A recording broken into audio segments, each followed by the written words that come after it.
Just last hour, CNN's Chris Cuomo spoke with the father of those children, and Chris joins us now. Chris, interesting. What did he say to you? Oh, I got to tell you, Don, this is tough. This is about as tough as it gets for this man, for him to find the strength to go on television, as a father, but really just as a human being. Your heart goes out to him.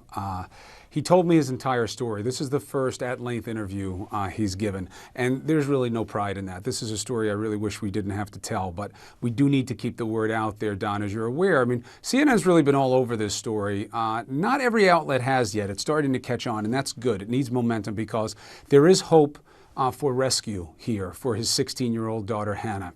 And basically what Mr. Anderson tells you is a story of an extended family. This guy DiMaggio was family to him. He was a good friend. They've known each other since Hannah was like 1. He was part of their family. When he lost his job, Anderson did, in San Diego, he had to go to Tennessee. This was one of the guys that he relied upon to keep his family safe. So they go to his cabin. They spend a ton of time together. He was supposed to help get his son to football. His son was just getting back into football. He talks about his son, Ethan, his 8-year-old buddy. And Don, this is the worst kind of crime that was committed by someone who was closest to this family. Take a listen to the interview for yourself. All right, thank you very much for joining us. First of all, what's obvious here is that we feel for your pain. And I'm very sorry to have to meet you this way, but hopefully by getting the word out there, we'll raise attention and keep people focused on finding DiMaggio. But we are very sorry for your pain, Mr. Anderson. Thank you very much. I appreciate that. Let's take a step back if we could. This story is confusing to a lot of people. Explain the relationship between your family, your kids, their mother, and Mr. DiMaggio. Mr. DiMaggio came into our lives about 6 months before Hannah was born. He and I had a very close relationship over the years, and we've done many, many things throughout the years together, and he's basically became like part of our family. He was always around, and we always did stuff together as a family. Sometimes he took the kids camping, but we were just very good friends. This is your buddy. You know him. Was there ever anything about him that you found suspicious? I know the easy answer is no, because you wouldn't have had him around your family, but searching your history now, was there anything there? You know, I have come up blank. I have been through every scenario in my brain. There was nothing ever to show any indication of this. Everybody you could even talk to loved him. He would give you the shirt off his back. And he was there to help at any time you called, and nothing ever like this indicated anything. So I'm hearing different stories, but nothing to me ever indicated anything like this. So in piecing this back together, your kids and their mother going up to his cabin, not unusual, happened all the time, can't read into it. That is correct. I can't say it happened all the time, but a lot of times he was down at our place, and every once in a while, the kids, even myself, when I was in San Diego, would go up there and stay the night, and we'd ride a go-kart or do whatever, and it was just being like camping out because of his cabin. Now, we have heard these rumors, as have you, that your 16-year-old daughter, Hannah, had become uncomfortable around him. He'd expressed that he had a crush. We don't know the context. We don't know what really happened. But had you heard anything about that until now? I have not heard anything about that. If I had heard something about that, or my wife had heard something about that, it would have been cut off. No question about it? No question about it. So again, this is just a huge blank spot. When did you learn about this? I learned about this on the day of the fire. My cousin called me and said, "Did you hear about Jim's house?" And so I just Googled it and found, the pictures, and they said there was one body, which at the point I thought was Jim. And so I was very upset for Jim. And then things just downward spiraled from there. Tell me about your kids, Mr. Anderson. Tell me about Hannah. Tell me about Ethan. Give me a second. I know this is difficult. I cannot imagine talking about my kids in this kind of situation, but we want people to feel connected to what's at stake here and who may be lost. So please, if you can, tell us about what made these kids so special to you. Ethan wore his heart on his sleeve. He would do anything for anybody, loved everybody. He was just my buddy. We spoke quite often since I've been in Nashville, and he would tell me his daily routines. He was just getting back into football for his second year. And Hannah was just a beautiful, beautiful girl. Very, very good student, hundreds and hundreds of friends. And there was nothing bad to say about my kids. They never did anything to anybody. They were always wonderful. We were pretty tight and edged, even though I was a couple thousand miles away. I don't know what to say. It's surreal to me right now. When you found out that they found your wife in the house and that she's gone, could you believe it? No, I could not believe it. I can't fathom what happened in Jim's head. What happened? He obviously just lost it. Tell us about her. Tell us about your wife. My wife and I, we had been together for many years. We've been married for about the last going on 11 years. And I have taken a job in Nashville.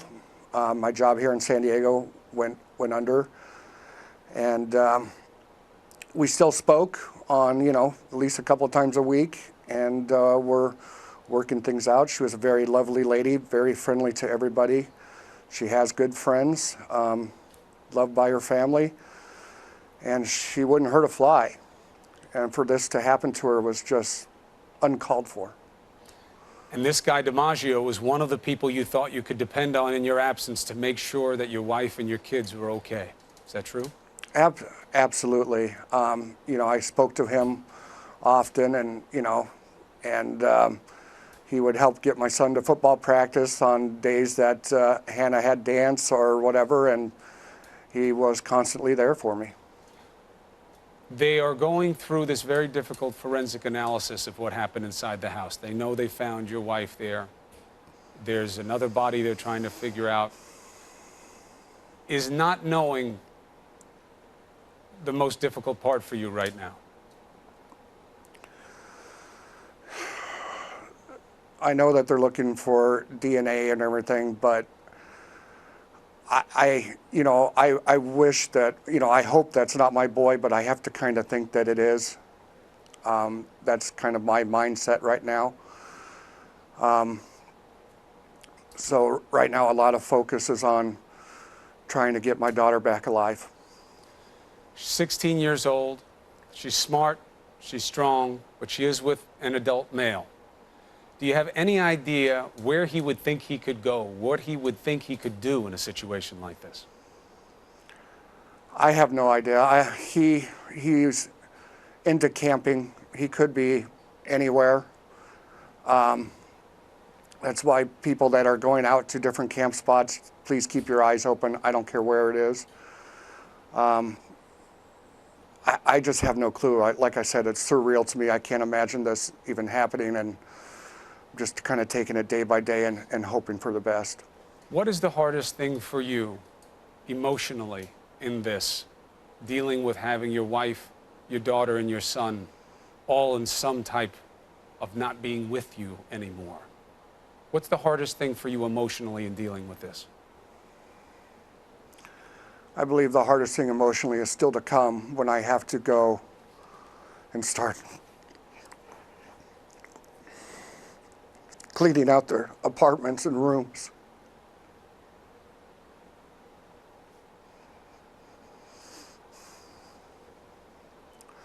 But I have a lot of support here with me, and we'll try to get through it.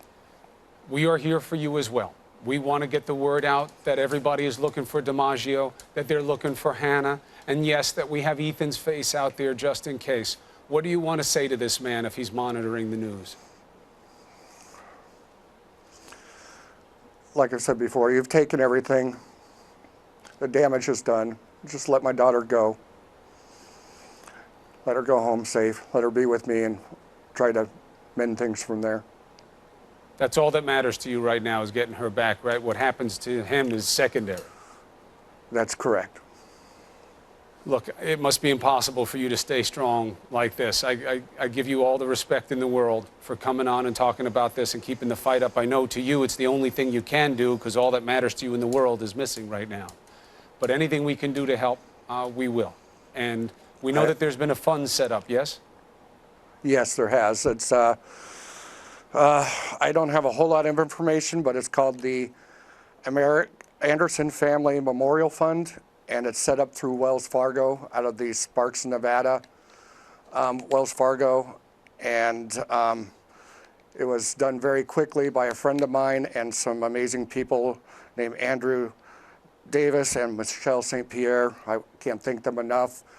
We will try to get more information on you with how this works as time moves on. What are you going to do with the fund? Well, I'm not a rich guy. I'm going to, most likely use whatever I can to help with any upcoming expenses.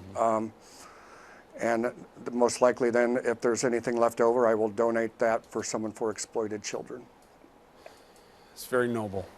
Please know that as information develops and there are things that you want us to get out, we are a phone call away for you. Okay? I appreciate that. I'm very sorry to meet you this way, but we will keep hope alive that Hannah can be found and that she is safe. Thank you very much. Take care. Tough situation, Don. I mean, we see them a lot, but for this man to have literally lost everything and feel that he wasn't there when they needed him, it's just a tough spot to be in. And hopefully it's one of the opportunities where the media gets used for good and that the word is out there. The face of DiMaggio is out there, the face of Hannah is out there, and that this Amber Alert does what it's supposed to do, and this man can be brought to justice, and that Hannah is found safe. It's just, I mean, what do you say after that, Chris? And it says you have kids. People aren't always who they present themselves to be in public. I always say that, and not that this man is doing the best that he can. He lost his job, and he thought this person could be there in his stead and help watch over his family. Yeah, I do everything I can to avoid the cynicism that what we do for a living kind of brings with it. We tell stories that are generally dark in nature, right? Most of what makes news winds up being troubling a lot. But, he knew this guy for 15 years. He trusted him. He was a buddy. He was part of his family. And you just don't expect something like this to happen because it doesn't 99.5 times out of 100. But when it does, it's got to cut that much more deeply. And to have one moment that takes everybody who matters to you away is unfathomable, let alone to a parent, because of the connection that's there. So we'll do everything we can to get the word out. Don, I appreciate you showing the interview very much. You've been all over this story from the start, and that's what we have to do when we do our job well. Chris, thank you very much.